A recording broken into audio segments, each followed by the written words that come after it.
যে জীবনটা বাঁচছো ওটা সত্যিই তোমাদের নিজের? একটু ভেবে দেখো।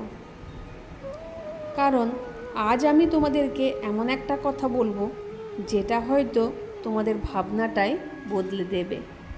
যদি আমি তোমাদেরকে বলি তোমরা যে জীবনটা এখন বাঁচছো এটা আসলে তোমাদের নিজের পছন্দ না, অদ্ভুত লাগছে তাই না?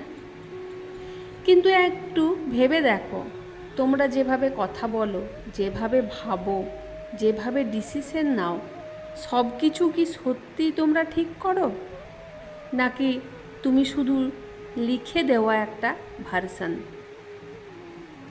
ছোটবেলা থেকে আমাদের শেখানো হয় কি ঠিক কি ভুল, কি করলে মানুষ খুশি হবে, কি করলে তুমি ভালো মানুষ হবে।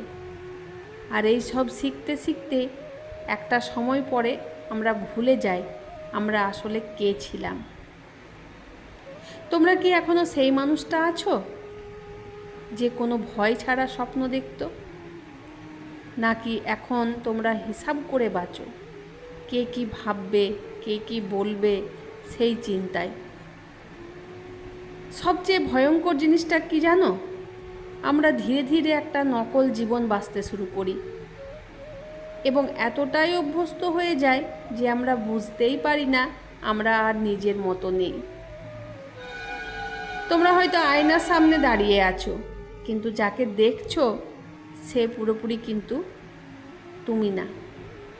সে একটা ভার্সন যেটা সোসাইটি বানিয়েছে, মানুষ বানিয়েছে, এক্সপেকটেশন বানিয়েছে।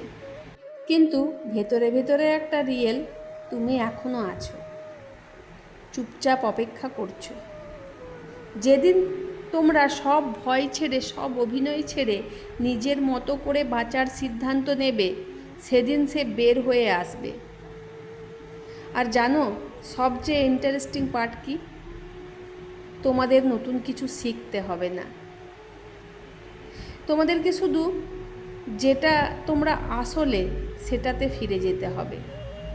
তাই আজ একটা প্রশ্ন রেখে গেলাম, তোমরা কি সত্যিই নিজের জীবনটা বাঁচছো, নাকি শুধু অন্য কারো গল্পে একটা চরিত্র হয়ে আছো? ভাবো, কারণ এই প্রশ্নটার উত্তরটাই তোমাদের পুরো জীবন বদলে দিতে পারে।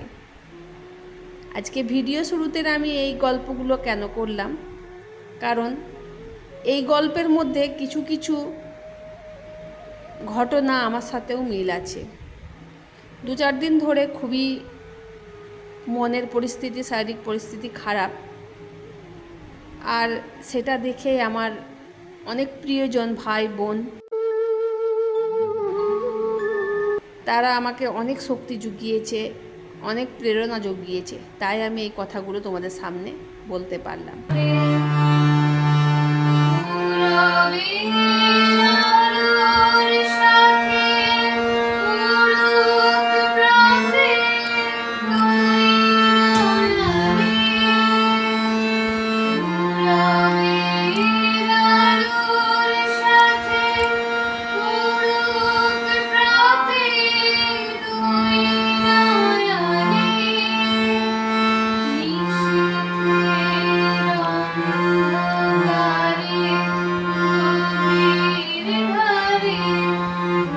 যাই হোক বন্ধুরা, এই গল্পগুলো বলার জন্য সাহস লাগে, তো সেই সাহসটা আমি পেয়েছি আমার ইউটিউব ফ্যামিলি থেকে, সব ভাই বোনদের কাছ থেকে। তো বন্ধুরা, আমার আজকের এই কথাগুলো যদি তোমাদের ভালো লেগে থাকে অবশ্যই লাইক কমেন্ট শেয়ার করে পাশে থাকবে। দেখা হচ্ছে নেক্সট ভিডিওতে।